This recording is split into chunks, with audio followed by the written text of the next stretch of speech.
As próximas características de escapismo que nós vamos trabalhar, fuga no espaço e fuga no tempo. Então, olha, já viram que são muitas as fugas. Fuga na morte, fuga na loucura, fuga no sonho, fuga na imaginação, fuga no espaço, fuga no tempo. O que é isso? Tudo isso é escapismo, característica romântica.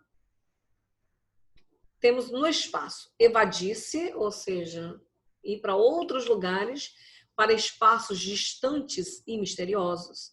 O Oriente desconhecido, as cidades medievais que existiram ao tempo. Interessante essa questão que quando o romântico ele volta no tempo, ele volta para o período medieval. Para o romântico, a Idade Média é o momento adequado. Toda aquela coisa espiritual que há pelo domínio da igreja e tudo mais, é o momento adequado. Que existiram ao tempo, tornando as ruínas, né? Também tem muito essa ideia das ruínas. Tornando-se o registro mudo de uma época perdida, também faz parte da atitude escapista romântica. Uma variante dessa forma de evasão é a omissão do nome do lugar onde se passa a ação da obra romântica. É o que ocorre, por exemplo, em A Moreninha, de Joaquim Manuel de Macedo. Então, a obra A Moreninha, que ali chama de a ilha de pontinho, pontinho, pontinho, coloca reticências. A ilha Reticências. Nós sabemos pelo contexto que é a ilha de Paquetá. Todo o contexto diz, todo o contexto situa, mas ali é o senso de mistério, que numa outra característica nós podemos ver que é o senso de mistério. É um senso de mistério, mas é também uma fuga no espaço. São várias características, vários nomes que as características românticas elas adquirem. Eu falei numa aula anterior para vocês que o Chico Buarque, quando ele escreve a obra Budapeste, ele também usa esta característica. Só que ele usa mais como senso de mistério, que ele coloca ali como o Senhor Reticência, que é o nome do escritor fantasma que escreve a obra lá para o protagonista. Eu acho que é José da Costa, o protagonista, não estou bem lembrada, faz muito tempo que eu li a obra. Outra coisa também, Noite na Taverna, de Álvares de Azevedo. Quando nós temos a obra Noite na Taverna, são homens que estão ali bêbados e eles perdem a noção do tempo real. Então, eles contam várias histórias, tanto é que são vários contos. Então, por exemplo, quando ele coloca ali o Sofieri, que é o conto dele, então ele vai contar a história dele, ele evade-se, não é? Então, vai para um tempo irreal, que ali nós não sabemos se aquelas histórias contadas por eles naquela taverna, se elas são reais ou se é fruto da imaginação. Então, tem essa fuga na imaginação, mas, ao mesmo tempo, quando eles vão e eles evadem-se para outros locais, tem essa fuga também no tempo. Então, o Sofieri vai contar uma época que esteve em Roma, que encontrou uma moça bela, e que tempos mais tarde, passando pelo cemitério, vê um defunto lá. E quem é o defunto? A moça, que ele vai, tem um lance lá com ela, um momento de amor com ela morta na Pedra Fria. E depois ela ressuscita, porque ela tinha catalepsia. Catalepsia, né? Aquela doença que o coração para, a pessoa era dada como morta. E depois ela volta à vida e leva para casa dela e ela morre depois. Ou seja, eram contos macabros, né? Mas eles evadem-se, vão para outros lugares longe da realidade deles. Outra variante também são os textos sobre viagem, como Viagem na Minha Terra, do Almeida Garrett. Esse da Viagens, que fala sobre Viagens à Minha Terra, do Almeida Garrett, é interessante, porque é uma obra híbrida. Viagens na Minha Terra. E ele já coloca, Viagens na Minha Terra. Porque é o próprio autor, Almeida Garrett, que é o narrador. Ele é uma espécie de narrador cronista. estranho, né? Porque ele parece ser um historiador, porque ele envolve o momento real, está contando mesmo a história dele, que ele está numa viagem, por isso que é Viagens na Minha Terra, que ele vai de Lisboa a Santarém. E ele conta o que está acontecendo, o que está vendo, por isso que ele é um narrador. É um cronista, é um historiador, ele conta o momento ali real da história. Ele envolve, inclusive, a guerra civil que acontecia em determinada época. E, ao mesmo tempo, ele cria o romance. Ele vai criar o romance do Carlos e da Joaninha.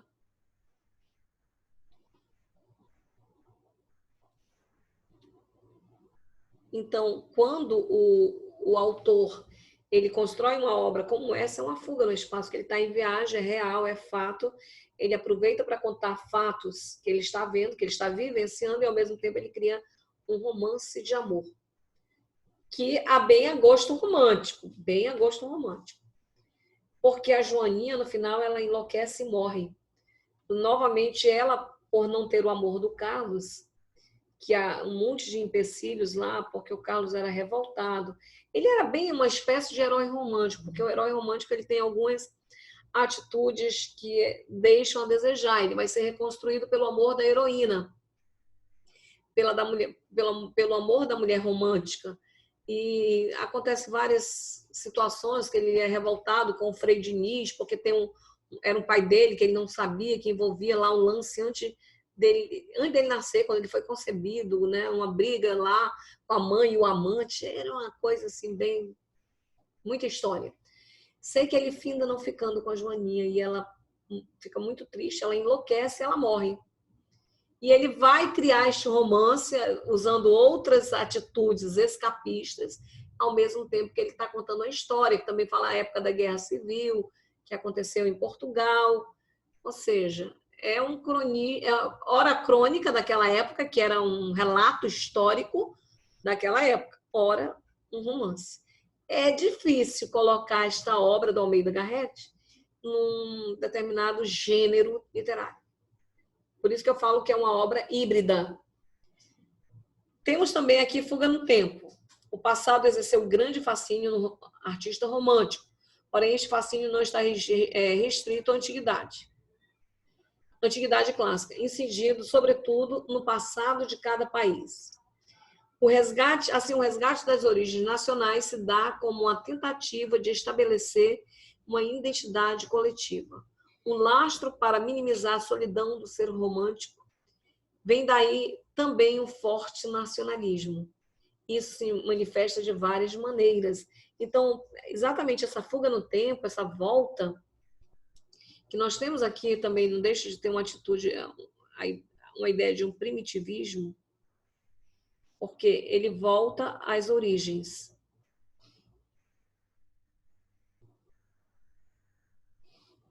Quando volta às origens, esse primitivismo é a volta ao passado, porque ele quer resgatar.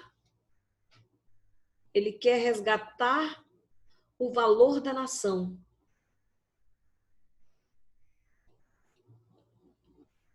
Então, claro que tem esta fuga no tempo, que nós já vimos que ele volta a uma época, ao local, ao espaço seria a Idade Média, e ao mesmo tempo não deixa de ter uma fuga no tempo, que é um tempo mais antigo, como a Antiguidade Clássica, mas ao mesmo tempo essa ideia do primitivismo, de voltar às origens. Por quê? Essa necessidade de nacionalismo, mas isso é muito provocado pelo momento político que se vive, porque eles estão ali diante de uma época em que a política está muito acirrada, e muitos autores românticos eles começam a trabalhar a obra romântica falando de política. Inclusive, vai ter no Brasil vários desentendimentos. O próprio Gonçalves de Magalhães, quando ele escreveu Confederação aos Tamoios, que veio José de Alencar, que ele inicia a vida dele ali de prosador, de autor romântico, e ele vai e critica muito a obra do Gonçalves de Magalhães, cria assim um atrito entre os intelectuais, porque nasce um grupo de intelectual que ele vem, esse grupo ele quer separar exatamente a obra daquele momento da política. E ele quer dar uma característica de que existe uma nação, existe uma poesia, que ela tem que ser a poesia romântica, ela tem que ser a poesia do momento. Então, eles voltam, eles querem resgatar os valores, eles voltam ao passado, ao saudosismo. O saudosismo, inclusive, vai ser uma característica exatamente dessa ideia do romântico. A gente sabe muito bem que Gonçalves Dias, que ele é considerado um grande poeta romântico, ele vai escrever ali Canção do Exílio, né? Como se estivesse exilado mesmo. E ele mostra exatamente a diferença do que é o Brasil e Portugal. E muitos outros, eles vão falar dessa saudade da terra, essa busca ao nacionalismo. Então, a fuga no tempo, mais um passado dele ali, onde ele busca o primitivismo.